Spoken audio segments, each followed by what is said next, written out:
Pinupuri ka namin, O Diyos, Ama, Anak, at Espiritu Santo. Salamat, Ama, na ibinigay mo sa amin si Jesus na iyong anak, na namatay para sa aming kasalanan, iyong muling binuhay, iniakyat at iniluklok sa iyong kanan sa langit. Salamat na ibinigay mo sa amin ang iyong banal na Espiritu, at sa pamamagitan niya ay ibinuhos mo ang iyong pag-ibig sa aming puso.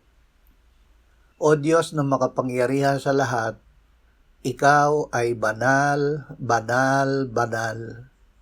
Isilay mo ang iyong liwanag upang makita namin ang iyong kaluwalhatian.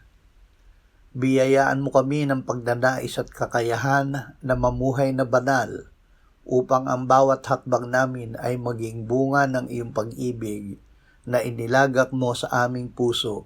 Amen.